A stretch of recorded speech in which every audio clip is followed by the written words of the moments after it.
Welcome and thank you for joining me. I'm Gerry Oginski, a New York medical malpractice and personal injury trial lawyer practicing law here in the state of New York. Today's location is a little bit different. We're doing it outdoors today. You're going to hear birds chirping. It's a beautiful day here in Great Neck.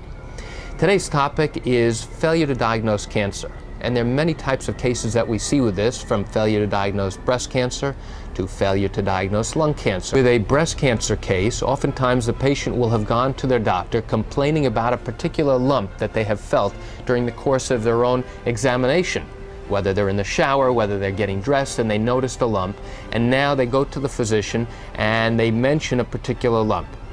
The problem arises when the physician either ignores it, examines it and says, don't worry, it's nothing to worry about, or sends them off to have certain tests done, and the tests are not properly read.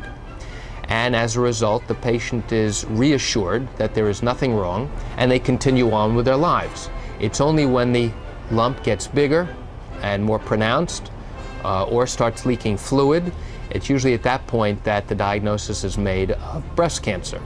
And then the patient always wants to know, well, I complained about this particular condition a year ago, 2 years ago. If this had been detected a year ago, would my treatment options be the same? Would the outcome be the same? Because as you know from watching my video tips, it's crucial in New York for me as an attorney to be able to prove, number one, that there was wrongdoing, number two, that the wrongdoing caused injury, and number three, that the injury is significant and permanent.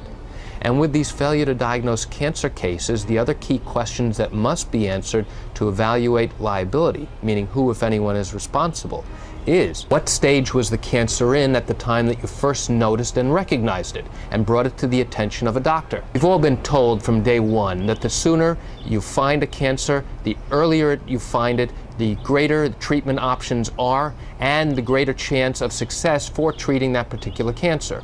So if you find a cancer in the very early stages, in stage 1, you have a much better outcome and a much better chance of success of treating it compared to stage 3 or stage 4, which is the most significant and severe stage of cancer. The important questions that we have to ask any expert who's evaluating a failure to diagnose cancer case is, would the treatment have been different? Would the outcome have been different? Would your survival, would your life expectancy have been different?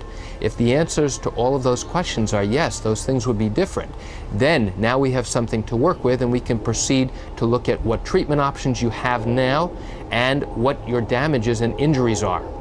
And that's it for today's tip on failure to diagnose cancer. And I'm Gerry Oginski. Thank you for joining me. Have a great day.